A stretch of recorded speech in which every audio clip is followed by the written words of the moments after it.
जो आरएसएस और बीजेपी के लोग हैं, जो मनुवादी व्यवस्था के लोग हैं, मानसिकता के लोग हैं, वो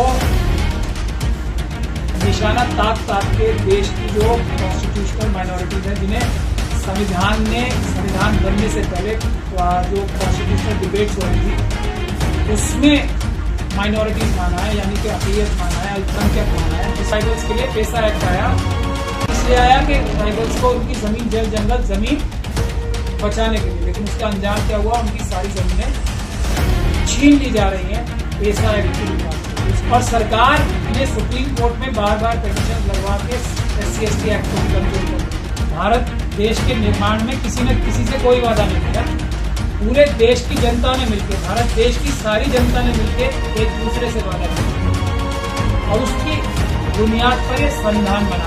तो एक तो पहले वो समझ लें संविधान क्या है, भारत देश क्या है। किसी ने किसी को कुछ नहीं दिया, कोई देने वाला कुछ है ही नहीं। बाबा साहब डॉक्टर भीमराव अम्बेडकर ने अपने मुट्ठी भर साथियों के साथ मिलकर संविधान दिया है, बस इतना। ये स्वतंत्रता हम सब ने दी है एक दूसरे को, किसी ने किसी के ऊपर एहसान नहीं किया। मैं जिंदा हूँ, मुस्लिम समाज का व्यक्ति जिंदा है, तो वो उसकी रख रखाव के लिए, उसकी देखभाल के लिए खर्च होती है, उसके बाद उसकी औलादों के लिए और उनकी औलादों के लिए। जो मुस्लिम समाज है, वक्त की पर्सपेक्टिव में बता रहा हूँ, मुस्लिम समाज को सिर्फ और सिर्फ पूरी आज़ादी है। सिर्फ क्या करना है, उन्हें जो भी अपने जो धर्म का पालन करना है, वो सब्जेक्ट किसके है, मतलब वो ध्यान इस चीज का रख के करेंगे कि पब्लिक ऑर्डर में कोई नुकसान ना हो, मॉरलिटी में यानी कि नैतिकता में कोई कमी ना आए, और किसी की सेहत के ऊपर कोई नुकसान ना आए। तो वक्त के बचाने का कोई भी चांस जो बचा होगा वो नहीं बचेगा, बहुत ज्यादा मुश्किल, ऑलमोस्ट इम्पॉसिबल। ईमानदार साहबियों को और पत्रकारों को बहुत बहुत धन्यवाद, शुक्रिया आज की ये अहम प्रेस कॉन्फ्रेंस कवर करने के लिए। हमारे देश में ये प्रेस कॉन्फ्रेंस थोड़ी सी लंबी जरूर है, लेकिन बहुत ही अहम मुद्दे पर है। वक्फ अमेंडमेंट बिल जो सरकार 2024 का लाई है, उसके बारे में है, और इसके बारे में बहुत सारे लोगों ने पहले भी बातें रखी हैं। हमारे मेंबर ऑफ पार्लियामेंट ने भी, JPC में भी बातें रखी हैं। मेरा एक वकील होने की हैसियत से और एक ऐसा वकील होने की हैसियत से जिन्हें मरहूम वली रहमानी साहब ने, जो पर्सनल लॉ बोर्ड के जनरल सेक्रेटरी थे, उन्होंने मुझे 2 रातों की मोहलत दी थी, जो वक्त के 2013 के अमेंडमेंट जो आए थे, जिनके जरिए से वक्त की प्रॉपर्टीज की हिफाजत के लिए थोड़ी सी बेहतरी हुई थी। तो वो 2 रातों की मेहनत से मैंने वली रहमानी साहब को दिए थे। एक उसमें से जो दूसरा बिल हमने पब्लिक प्रीमिसेस एक्ट की तर्ज पे दिया था, उसको बिल्कुल ही रिजेक्ट कर दिया गया था उस टाइम भी, 2013 में UPA की गवर्नमेंट में। अगर वो भी आ जाता है इन अमेंडमेंट्स के साथ, तो वक्फ की बहुत सारी प्रॉब्लम्स दूर हो जाती हैं और वक्फ की बहुत सारी परेशानियां जो बहुत सालों से हैं वो दूर हो जाती, लेकिन ऐसा हुआ नहीं। लेकिन जो आरएसएस और बीजेपी के लोग हैं, जो मनुवादी व्यवस्था के लोग हैं, मानसिकता के लोग हैं, वो निशाना ताक के देश की जो कॉन्स्टिट्यूशनल माइनॉरिटीज हैं, जिन्हें संविधान बनने से पहले जो कॉन्स्टिट्यूशनल डिबेट्स हो रही थी उसमें माइनॉरिटीज माना है, यानी कि अक़लियत माना है, अल्पसंख्यक माना है, जिसमें जो उस समय की डिप्रेस्ड क्लास थी, जो अनटचेबल्स थे वो भी माइनॉरिटी थी, मुस्लिम भी माइनॉरिटी थे, शेड्यूल कास्ट भी माइनॉरिटी थे, शेड्यूल ट्राइब भी माइनॉरिटी थे, सिख भी माइनॉरिटी थे, क्रिश्चियंस भी माइनॉरिटी थे, और बौद्ध भी माइनॉरिटीज थे, और एंग्लो इंडियंस भी माइनॉरिटीज थे। ये सारी माइनॉरिटीज के पीछे, ऐसा नहीं है OBC के पीछे नहीं है, उनके भी पीछे, लेकिन माइनॉरिटीज के पीछे मनुवादी मानसिकता सबसे ज्यादा ताकत से जुटी रहती है, लगी रहती है। तो उसके तर्ज पे अगर देखा जाए, सबसे पहले ट्राइबल्स के लिए पेसा एक्ट आया। इसलिए आया कि ट्राइबल्स को उनकी जमीन, जल जंगल, जमीन बचाने के लिए, लेकिन उसका अंजाम क्या हुआ? उनकी सारी जमीनें छीन ली जा रही हैं पेसा एक्ट की बुनियाद पर। उसी तरीके से शेड्यूल ट्राइब कम्युनिटी के लिए SC/ST एक्ट आया, और SC/ST एक्ट ने उनकी कुछ भलाई तो नहीं की, लेकिन उसका नुकसान और किया। और सरकार ने सुप्रीम कोर्ट में बार बार पिटीशन लगवा के SC/ST एक्ट को भी कमजोर कर लिया। यही कहानी वक्फ की है।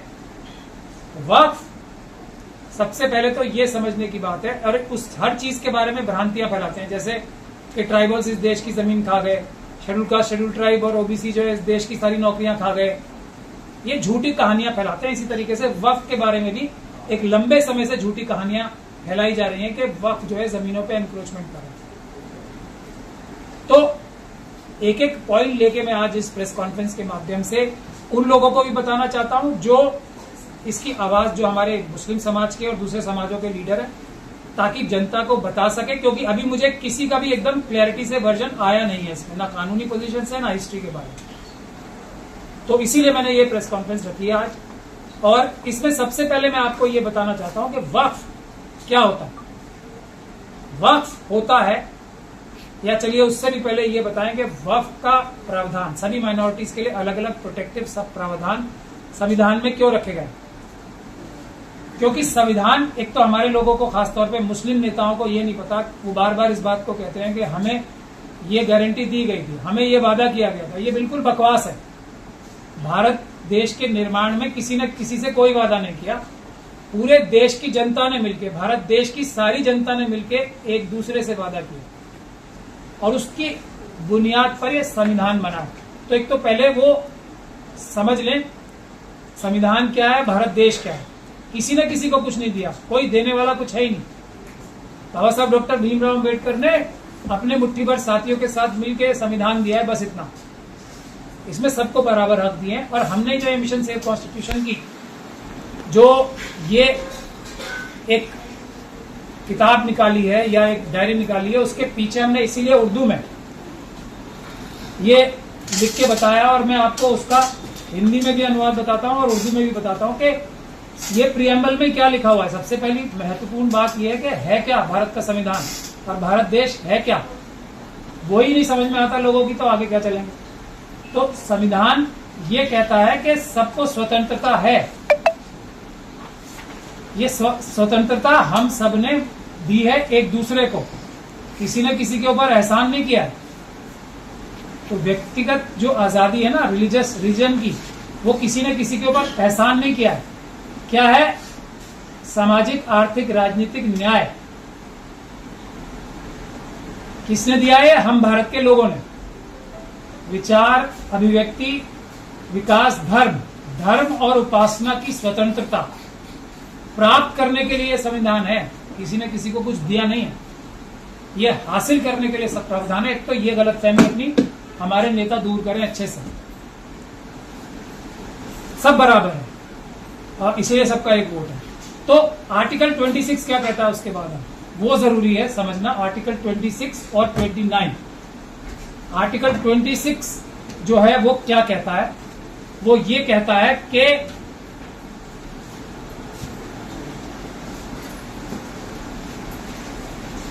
Freedom to manage religious affairs subject to public order. सिर्फ पब्लिक ऑर्डर के तहत चलते, कोई किसी की दखलंदाजी नहीं है। पार्लियामेंट की भी दखलंदाजी किस जगह आती है वो मैं आपको बताऊंगा।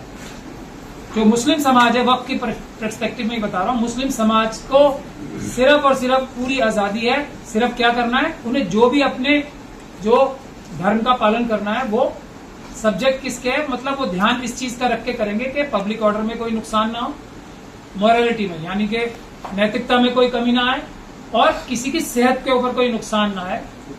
तो ये फ्रीडम है to manage religious affairs every religious denomination और एनी सेक्शन देयर। तो 26 में सारे मजहबी ग्रुप्स को और उसके सेक्शन जो उनके ग्रुप्स अगर बन भी गए छोटे छोटे, उनको to establish and maintain institutions for religious and charitable purposes. तो वक्फ क्या है? रिलीजियस और चैरिटेबल पर्पसेस के लिए तो है ना। तो ये आजादी है जो हम सब ने एक दूसरे को दी है। पूरी तरह आजाद है मुस्लिम समाज, पहली बात ये। And to manage its own affairs in the matter of religion. अपने कारगुजार जो कार्यक्रम है, कार्यकलाप है, वो अपने आप मैनेज करेंगे, ये दूसरी आजादी। And to own and acquire movable and immovable property and to administer such properties in accordance with law. अब ये जो इन अकॉर्डेंस विद लॉ है, कानून कौन बनाता है? या तो स्टेट गवर्नमेंट, असेंबली या पार्लियामेंट। ये जो कानून बनाना है ये बनाएगा कौन? पार्लियामेंट या असेंबलीज। लेकिन बनाएगा किससे पूछ के? ये है बुनियादी बात, उन लोगों से पूछ के, उन लोगों के हिसाब से जिसके बारे में वो कानून बनना है। इस केस में मुस्लिम समाज से पूछ के ही वक्फ का कोई कानून बन सकता है। और इस बिल को लाने से पहले या इससे पहले भी जितने बिल आए उनको लाने से पहले कोई पब्लिक कंसल्टेशन तो की नहीं गई। तो इसीलिए हालात क्या हुए, और हर एक वक्फ बोर्ड ने आजादी से बाद से लेकर आज तक, ये भी बात मैं पूरी सफाई और ईमानदारी से कहना चाहता हूं, हर एक वक्फ बोर्ड ने, कोई कुछ एक्सेप्शंस हो सकती हैं कहीं कहीं, हर एक वक्फ बोर्ड के मेंबर्स ने, हमारे बड़े बड़े लीडरों ने और सरकार के साथ मिलकर, बिना सरकार के मिले कोई भी चोरी डकैती वक्फ में नहीं हो सकती, ये बात साफ है। सरकार के और प्रशासनिक अधिकारियों से मिलकर वक्फ में चोरी डकैती लूट की है। और ये बात सही है जो किरण रिजिजू साहब ने पार्लियामेंट में भी कही थी कि सच्चर कमेटी के आधार पर जितनी प्रॉपर्टीज बताई गई है उससे कहीं ज्यादा, इतनी भर बात उनकी सही थी। अगर सही से इसका देखभाल होती ईमानदारी से, तो कोई भी मुस्लिम परिवार करोड़पति ना हो, ऐसा नहीं हो सकता था। इतने हमारे बुजुर्ग हमारे लिए प्रॉपर्टीज छोड़ गए। अब वक्फ की दूसरी बात पे आना बहुत जरूरी है, जो भ्रांति फैलाई जा रही है। वक्फ किसी सरकार की कोई देन नहीं है। वक्फ कोई भी मुस्लिम समाज का व्यक्ति अपनी जाती प्रॉपर्टी में से अल्लाह के नाम या किसी भी और फंक्शन के लिए अगर वो परमानेंटली डेडिकेट, यानी कि हमेशा के लिए उसको देता है, तो उसको वक्फ कहते हैं। ये है वक्फ की बुनियाद। जरूरी नहीं है कि अल्लाह के नाम ही दी जाए, वक्फ अलल औलाद भी होती है, और मैं उस पर भी आऊंगा। अलल औलाद के बाद, यानी कि मैं ऐसा भी वक्फ कर सकता है कोई मुस्लिम समाज। ये वक्फ का कॉन्सेप्ट इस्लाम ने पूरी दुनिया को दिया। और मैं आपको बताऊं कि अगर जो ये ट्रस्ट का जो कानून आया है वो इस्लाम धर्म से ही निकल के सारे दुनिया में आया है। जैसे टाटा सन्स कंपनी है ना, वो एक टाटा सन्स ट्रस्ट है, वो उसकी मालिक है, और वो ट्रस्ट सारी कंपनियों का मालिक है, और ट्रस्ट के हिसाब से सारी कंपनियां चलती हैं। तो यही मोटा मोटी वक्फ भी है। मैं अपनी प्रॉपर्टीज के लिए, कोई भी मुस्लिम व्यक्ति अपने प्रॉपर्टीज को दे परमानेंटली देना पड़ता है ट्रस्ट। किस चीज के लिए? अब वो कुछ भी वजह हो सकती है। ये भी वजह हो सकती है कि जब तक मैं जिंदा हूं, वो मुस्लिम समाज का व्यक्ति वो जिंदा है, तो वो उसकी रख रखाव के लिए, उसकी देखभाल के लिए खर्च होगी। उसके बाद उसकी औलादों के लिए और उनकी औलादों के लिए, और जब औलादे कोई भी ना बचे तब वो गरीबों की मदद के लिए चला जाएगा। तो ये भी एक प्रकार का वक्फ। ऐसे भी बहुत सारे वक्फ हैं, और इसी की वजह से सबसे पहला अमेंडमेंट भी जब कानून पहला बना था वो वक्फ अलग औलाद की वजह से 1913 में बना। तो अब मैं आपको ये बताना चाहता हूं कि मेन बिंदु हमारे क्या है। पहली चीज जो अब मैं बताना चाहता हूं आपको कि ये जो कानून बनना चाहिए तो ये मुस्लिम समाज की तरफ से आना चाहिए।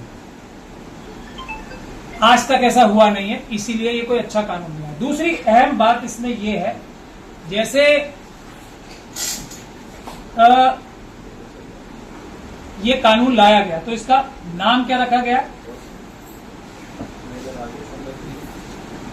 इस बिल का नाम जो रखा गया है वो बहुत इंटरेस्टिंग है। ये है इसकी बचाने के लिए जो इसको उम्मीद नाम रखा गया है। इसको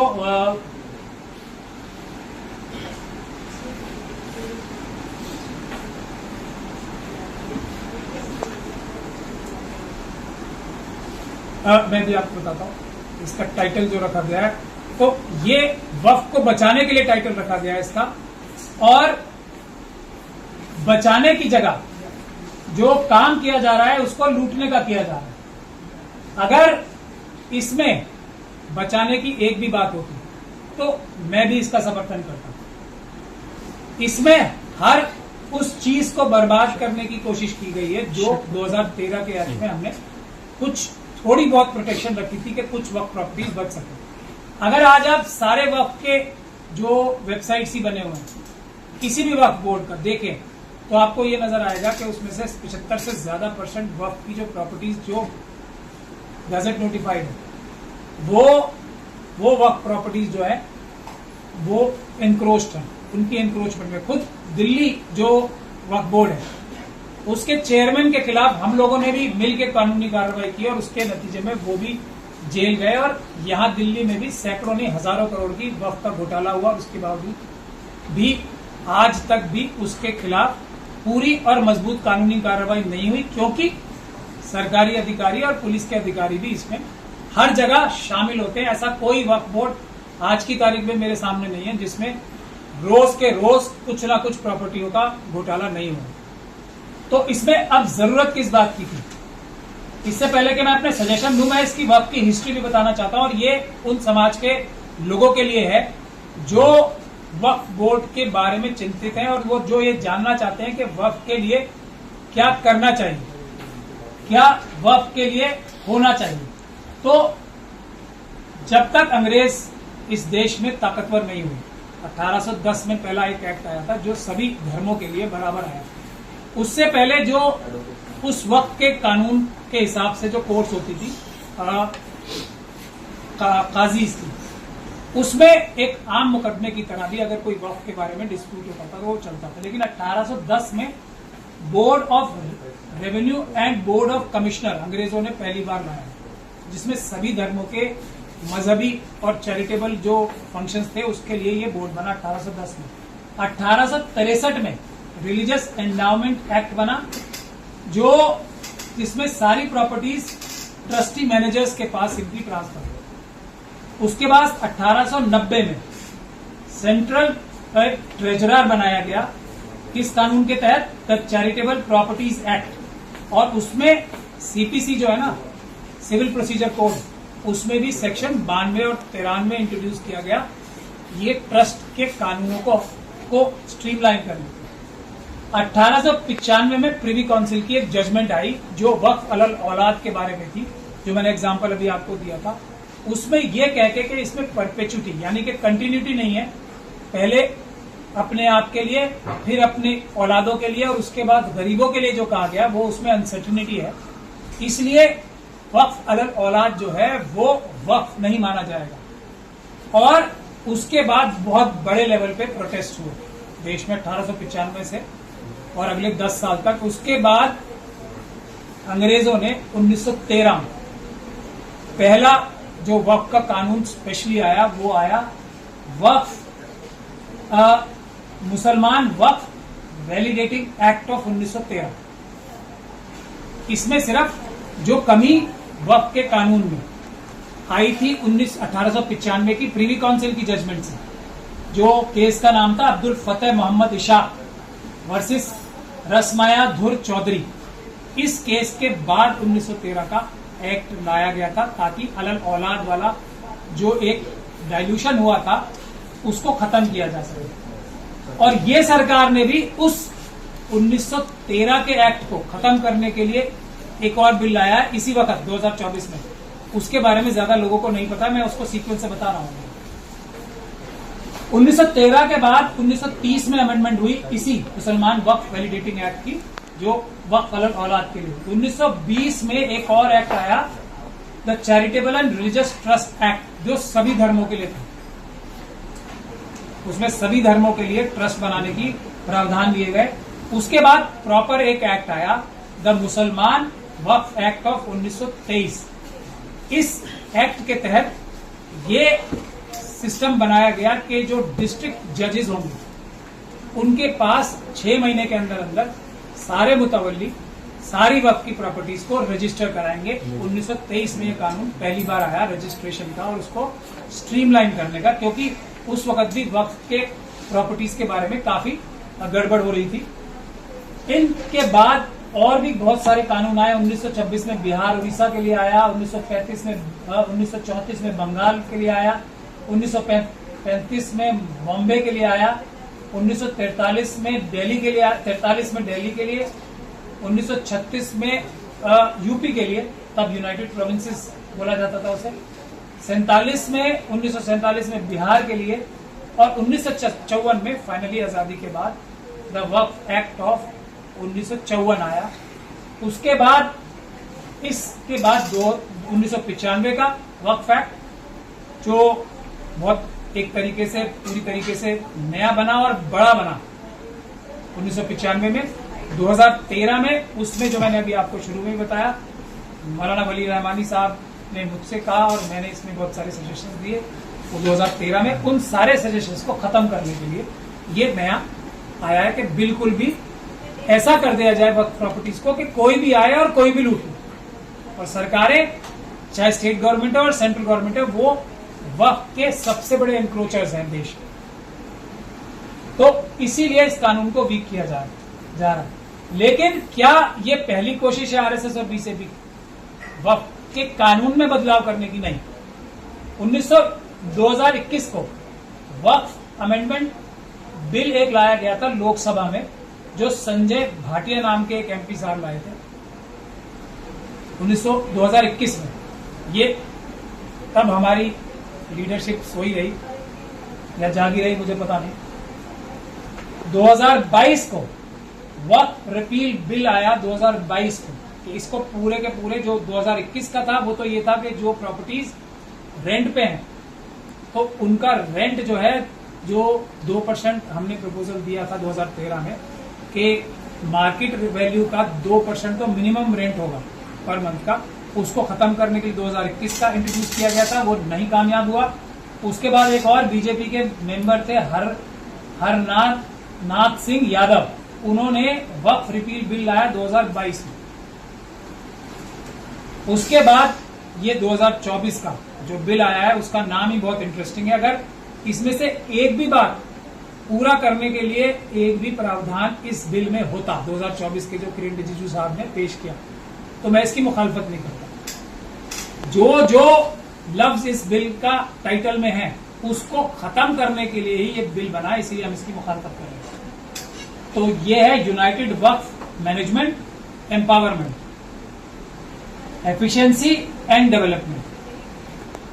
ये इसकी एक भी चीज ना मैनेजमेंट ठीक से होगी इसकी, क्योंकि मैनेजमेंट के लिए तरह तरह की चीजें इंट्रोड्यूस कर दी गई हैं। जो डीएम को अब इंचार्ज बनाया जा रहा है, वो डीएम इस बात के लिए मुकर्रर था हमारे 2013 के एक्ट में, 1995 के एक्ट में, जो वक्फ बोर्ड रेजोल्यूशन पास करके फैसले सुनाएगा, उसको इम्प्लीमेंटिंग अथॉरिटी थी जो डीएम था। अब उसको वक्फ बोर्ड की प्रॉपर्टीज डिसाइड करने का मालिक बना दिया गया। और मैं किरण रिजिजू साहब का वो सुन रहा था भाषण, उसमें तो वो ये कह रहे हैं कि रेवेन्यू का काम तो डीएम ही करता है, तो जो जमीन का रेवेन्यू का काम करने वाला है वही डिसाइड करेगा कि ये जमीन किसकी है या नहीं है। या तो वो सरकारी अधिकारी होता है ना, वो सरकार के खिलाफ फैसला देगा तभी, तो वो जज इन हिज ओन कॉज बनेगा। तो मैं किरण रिजिजू की साहब की उसकी स्पीच पे नहीं जा रहा हूं, मैं आपको ये बता रहा हूं कि इसमें हर एक वो चीज है जिसको, जो इसमें टाइटल है ना, उसको डिस्ट्रॉय करने के लिए एम्पावरमेंट की जगह वक्फ के जितने ताकत थी वो सीओ की छीन ली जा रही है और डीएम के हाथ में दी जा रही है। एफिशिएंसी तो इतनी सारी एजेंसीज, एफिशिएंसी तो खैर क्या ही होगी, वो तो पूरी भारत सरकार जो इस वक्त 10 साल से चल रही है उसकी क्या एफिशिएंसी आप जानते हैं। उसी प्रकार के प्रावधान इसमें डाले गए हैं। उसके बाद डेवलपमेंट तो आप देख ही रहे हैं, 75 से ज्यादा % जमीनें एनक्रोच्ड हैं, और वो तब है जबकि एक मजबूत, थोड़ा बहुत मजबूत कानून है। और उसके बाद मैं उस बिल की तरफ आता हूं जिसका ध्यान शायद नहीं गया और मुझे उस बिल का अंजाम भी नहीं पता। ये तो खैर जो एक पार्लियामेंट्री कमेटी है उसको रेफर कर दिया गया बिल, लेकिन जो दूसरा बिल इंट्रोड्यूस किया गया जिसका आइटम 14A था, मुसलमान वक्फ रिपील बिल ऑफ 2024, ये 1913 का जो वक्फ का कानून था ना, जो आया था जब 1895 में प्रिवी काउंसिल की जजमेंट के खिलाफ, तो उसको खत्म करने के लिए है।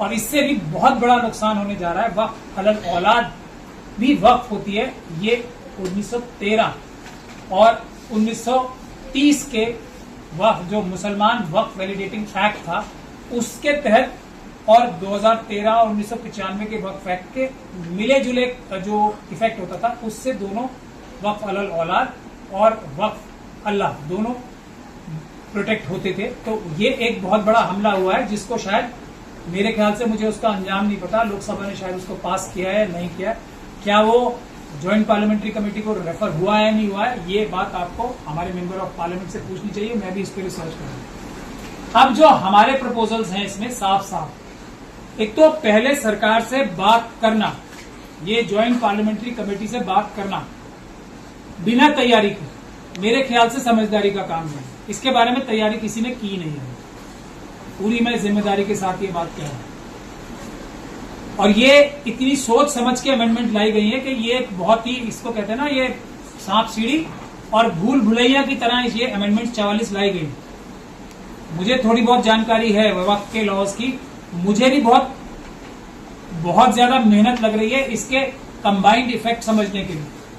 मैं अपने नोट्स बना रहा हूं, इस पे देख लीजिए, अभी ये काफी सारे पेजेस रजिस्टर के भर गए हैं। मैं भी एक एक जो अमेंडमेंट है उसको समझ के उसके इम्प्लीकेशंस देखकर समझने की कोशिश कर रहा हूं, और मैं पूरी इस पे कार्रवाई कर रहा हूं कि इसको हम एक व्हाइट पेपर बनाएंगे हम, और वो हम सबको पेश करेंगे ताकि वो इस हिसाब से इसको अपोज कर सके। लेकिन मेरा कहना यह है, एक नटशेल में मोटा मोटा, इस अमेंडमेंट को पूरी तरीके से नकार देना चाहिए, पूरी तरीके से रिजेक्ट करना चाहिए, और जेपीसी में जाके ये बोलना चाहिए कि इसके लिए हमें 3 महीने या 6 महीने का टाइम दिया जाए, हम तैयारी करके एक नया पूरा कॉम्प्रिहेंसिव वक्फ एक्ट लाएंगे, मुस्लिम समाज प्रस्तुत करेगा और उसको पार्लियामेंट फिर पब्लिक के सामने रखे। जो एक प्रोसीजर होता है जो इसमें फॉलो नहीं किया गया, पब्लिक कमेंट्स के लिए वेबसाइट पे डाले, उसके बाद भी सबके कमेंट्स लिए जाएं इस पे, और उसके बाद ज्वाइंट पार्लियामेंट्री कमेटी में जाए और उसके बाद पार्लियामेंट में ये पेश किया जाए। ये तरीका होना चाहिए। तो पहले तो मैं ये गुजारिश करना चाहता हूं अपने सभी लीडरों से भी, अपने सभी मेंबर ऑफ पार्लियामेंट से भी, जेपीसी के मेंबर्स से भी, कि इस कार्रवाई को आगे ना बढ़ने दें, क्योंकि किसी भी तरीके से धोखाधड़ी करके आपको बहका लिया जाएगा। और किसी भी फॉर्म में अगर ये पास होता है पार्लियामेंट में, तो वक्फ के बचाने का कोई भी चांस जो बचा होगा वो नहीं बचेगा, बहुत ज्यादा मुश्किल नहीं, ऑलमोस्ट इम्पॉसिबल हो जाए। पहली चीज ये, इसको पूरी तरीके से नकार देना है। दूसरी चीज ये कि मुस्लिम समाज इसको बना के देगा, और वो फिर पब्लिक डोमेन में जाना चाहिए, पब्लिक कमेंट्स आने चाहिए, फिर जेपीसी में जाना चाहिए, फिर जेपीसी या सेलेक्ट कमेटी में, और उसके बाद पार्लियामेंट में ये बिल की शक्ल में जाना चाहिए। दूसरी बात यह है कि ये मजबूती के लिए होना चाहिए, और वो इस बिल के टाइटल से ही पता लग रहा है। अब इसमें बुनियादी चीजें क्या क्या होनी चाहिए। पहली बुनियादी चीज इसमें यह होनी चाहिए कि once a Waqf always a वक्फ, क्योंकि ये मुस्लिम समाज की प्रॉपर्टी है, मुस्लिम समाज के लोगों की दी गई है, तो और वो अल्लाह के नाम ट्रांसफर होती है। अगर वक्फ अलल औलाद भी है तो अल्टीमेटली अल्लाह के नाम ट्रांसफर होती है। तो ये once a Waqf always a वक्फ का जो कॉन्सेप्ट है उसको टच नहीं किया जाना चाहिए किसी भी हालत में, किसी भी कीमत में। अगर इस कॉन्सेप्ट को टच किया जाता है तो वो कानून किसी भी हालत में हमें मंजूर नहीं है, और उसको कचरे के डिब्बे में डाल देना चाहिए, रिजेक्ट कर देना चाहिए। दूसरा जो सबसे अहम बात इसमें निकल के आनी चाहिए, जो सबसे अहम प्रावधान होने चाहिए, और वो होने चाहिए सख्त से सख्त सजा। जो लोग भी वक्फ की प्रॉपर्टीज को एनक्रोच करते हैं, वक्फ की प्रॉपर्टीज को, चाहे वो वक्फ बोर्ड के अधिकारी हो, चाहे मुतवल्ली हो, चाहे पब्लिक के लोग हो, चाहे गवर्नमेंट के अधिकारी हो, जो वक्फ की प्रॉपर्टीज को करते हैं, तो उनको उम्र कैद तक की सजा होनी चाहिए। ये प्रावधान डालना चाहिए। फिर ये जो सारी कमियां किरण रिजिजू साहब गिनवा रहे थे ना, कि आप ही के लोगों ने तो बताया कि इसमें बड़ी धांधली होती है, बड़ा करप्शन होता है, तो वो दूर करने की जो तरीका था वो ये था कि कानून ऐसे बनाए जाए, जो भी करप्शन करेगा वक्त में उसको उम्र कैद की सजा होगी, 10 साल की तो कम से कम होगी ही होगी। और उसके साथ साथ पीएमएलए का जैसे कानून है ना, प्रॉपर्टीज जब्त करने का, बुलडोजर का कानून तो नहीं कहूंगा मैं, बल्कि जो प्रॉपर्टीज सीज करने का, प्रिवेंशन ऑफ मनी लॉन्ड्रिंग का जैसे कानून है, वैसा ही ईडी के बराबर ताकतें जो है वक्फ बोर्ड को भी दी जाए। किसी ने अगर वक्फ की प्रॉपर्टी से डायरेक्टली इनडायरेक्टली कोई अपनी प्रॉपर्टी भी बनाई है तो प्रोसीड्स ऑफ क्राइम मान के उसको सीज करने का अधिकार जो है वक्फ को देना चाहिए। ये मेरा जो प्रपोजल ऑन जो मैंडेटरी है, इसके अलावा काम नहीं होगा। जो हम बिल प्रपोज भी करेंगे या करना चाहिए, उसमें ये चीजें तो होनी चाहिए। अब जो मेंबर्स इलेक्ट होने चाहिए किसके, वक्फ बोर्ड के और सेंट्रल वक्फ काउंसिल के, वो एसजीपीसी जैसे है ना, सिखों के लिए जैसा कानून है, वो जनरल मुस्लिम कम्युनिटी को इलेक्ट करने की ताकत होनी चाहिए उसको। इलेक्शन से लोग जीत के आने चाहिए जो वक्फ बोर्ड में मेंबर्स बनेंगे। ये एक अहम बात है जो बहुत जरूरी है। जब तक मुस्लिम समाज के वोटों से जीत के लोग नहीं जाएंगे, और यहां मैं एक बात और ऐड करना चाहूंगा, अगर एसजीपीसी के भी लोग उसको सजेशन को मेरा लेना चाहें तो ले सकते हैं। इसमें प्रावधान होना चाहिए इस इलेक्शन के बाद राइट टू रिकॉल का। अगर टोटल वोट 10%, 20% वो हम डिस्कस करके तय कर सकते हैं। लोग अगर सिग्नेचर कैंपेन करें तो किसी भी वक्फ बोर्ड के मेंबर को रिकॉल करने की ताकत भी होनी चाहिए, ताकि ये नहीं कि मैं बन गया हूं तो 5 साल तक लूट मचाऊंगा, ये लगे कि मैं अगले दिन भी हट सकता हूं, लोग मुझे कान पकड़ के सीट से हटा भी सकते हैं। ये रिकॉल का प्रोविजन भी उसमें आना चाहिए। और कोई भी वक्फ की प्रॉपर्टी जो परमानेंटली ट्रांसफर होती है, चाहे सेल या लॉन्ग लीज पे, जो प्रावधान है इसमें मैक्सिमम 30 साल का, हालांकि मैं इसके लिए तैयार नहीं था, हमारा प्रपोजल भी नहीं था, लेकिन फिर भी 2013 में रहमान साहब ने रखी 30 साल 33 साल तक की लॉन्ग लीज। तो ऐसी कोई भी sale deed void ab initio होनी चाहिए, मतलब शुरुआत से ही बेमानी होनी चाहिए, उसकी कोई ताकत नहीं मानी जानी चाहिए। और जिसने भी अधिकारी ने सेल डीड वक्फ प्रॉपर्टी की दर्ज की, उसको भी कम से कम 10 साल की सजा होनी चाहिए, और उन लोगों को तो उम्र कैद की सजा होनी चाहिए जो ऐसी प्रॉपर्टी जाके सेल डीड अपने नाम या किसी के नाम करते हैं। ये प्रावधान भी इसमें जरूरी होना चाहिए।